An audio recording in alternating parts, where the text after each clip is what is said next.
Hello there, and welcome to our third and final video that we're doing in partnership with Moscow Affordable Housing Trust. I'm Tami Quezada with United Country Real Estate, and today we are with Amanda, who is one of the homeowners of one of the trusts. So Nils, please, you have a couple of questions for Amanda? Go ahead.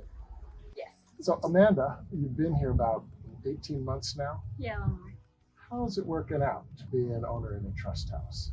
I mean, having not owned another house, I assume it's just as good, if not better. I think I got like a little bit more support than a typical first-time home buyer would get with like land and just even being able to have somebody to have a conversation with, because it was like just me making decisions. So being able to just text and say, I don't know what to do with these pieces. And you're like, oh, let's build a grape arbor with them. Things like that were nicer for me than kind of being on my own. So I think that to me is like really positive, but yeah.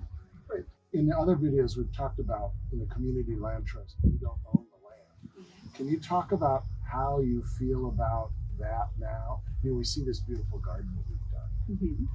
Yeah. I feel fine with it. I have this cool, it was like part of the paperwork where it was basically an agreement saying we're not going to snatch the land out from under you, which is pretty much all I needed to feel okay about it. I benefit from not having to pay as much taxes, so I think that's to be a big bonus. Just it does make it a little bit more affordable. I don't know that I feel like it's not my garden, I mean, it's in front of my house, so it's mine. So I think I felt pretty good about being able to plant things and kind of design it. I had a little more flexibility with that. It wasn't like someone came in and said, this is exactly what it has to look like, and this is the layout you can have. It's like, what do you want? Like, what are you thinking? What would you say to a new prospective buyer? How would you help them think about wanting to buy a trust house? Yeah, so I teach at one of the local schools, and my 2019-2020 class was really unique, partially because of COVID. So we were online, so I was essentially entering people's homes in a way that I don't typically do as a teacher. So there were a few families that I actually suggested. I said, hey, this is a really cool thing. I'm like in the process of doing it, and I don't know if it's right for you, but I think you should at least look at it. It is something that I feel like in general should be community supported, but knowing more about them and knowing like, oh, it is like a single family and they have 2 kids, like, are you wanting to own, and being able to ask those questions. So I think I feel pretty good about it, just because I know that it is the right fit for someone. It might not be the right fit for every person, but I think I felt like I was walked through pretty easily, so I wasn't just like flailing on my own trying to figure out how do I do all of this. It was, okay, I have a question, or I'm not sure about this piece, and like there was always somebody to answer the question, whether or not it was you or the realtor. Like there was just a little bit more, or the bank, like they were just like, everyone had their own spot. And so I think maybe it seems intimidating, but I think for me, I'm like, it's not intimidating. It might actually be easier to have more people, because you have more options of who you're asking questions and how you're handling things. Like if you're knowing something's not working for you, like make an adjustment. So to me, I would say do it. I mean, that is kind of where I landed, was let me see how far in this home buying process I get before I hit an obstacle. And clearly I did not hit one I couldn't overcome. So that just actually kind of leads more into my question. You talked about the process, etc., and then the partnership that we have between the trust, the realtor, and the lender. Yeah. You know, we're all communicating. Yes. You know, because we're all on the same boat, right?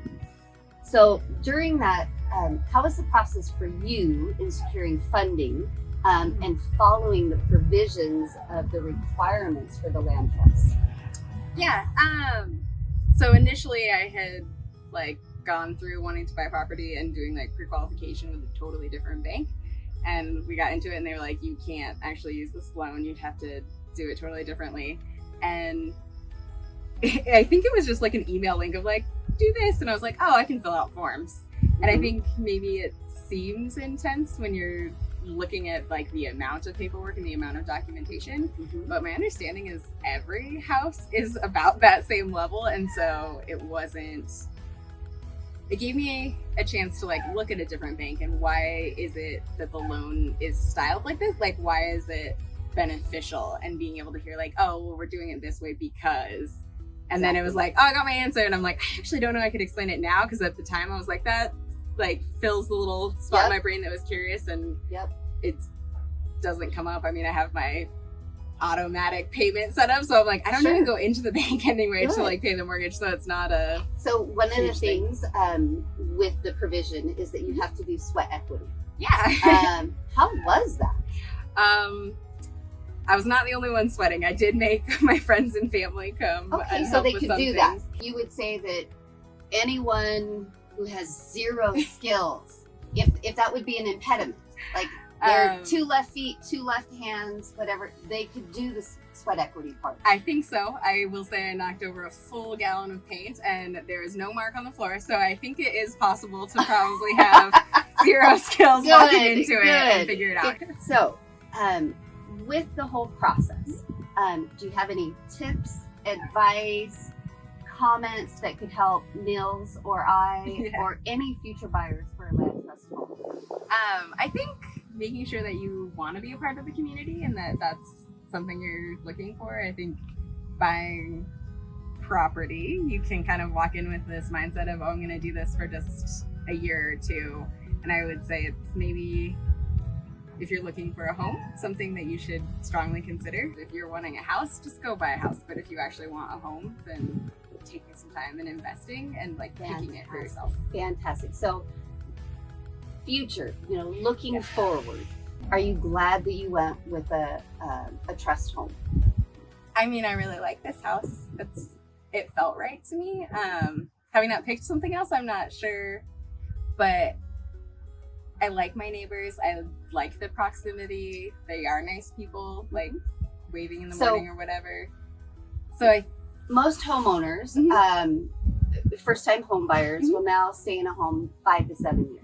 Okay, that's just average. So looking at that, because that is a question that I receive quite often is, well, what if something happens and we have to sell? How hard is that? Does that process seem daunting to you? So that was one of my questions was, what happens if I want to leave and there's not someone else who qualifies? And looking at how Moscow is and teaching, I would say there probably will always be somebody who is wanting a house, and the way that the pricing is set up, like it's not a house that you're buying to flip, it's a house that you're buying as your home, and that is who is going to be the next buyer. You've nailed it. You've nailed that. That is exactly why Nils has done this program. That's why this is his passion, and we're happy to be a part of it. So thank you, Nils. Thank you, Amanda. We appreciate your time and your lovely garden. It's going to be fun to watch it mature.